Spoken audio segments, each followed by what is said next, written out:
So let's try to factor x squared plus 1. Now this might look familiar, like difference of squares, and you may be tempted to try xx plus 1 plus 1, but actually this doesn't work.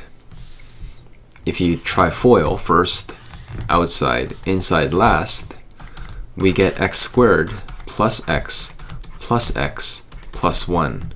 So there's actually a plus 2x in the middle. So this is not correct. And if we try x minus 1 times x minus 1, we end up with x squared minus 2x plus 1. So again, this middle term is causing a problem. So actually, there's no solution. It's impossible to factor. So in the future, if you see a plus sign here and it looks like difference of squares, it's actually no solution.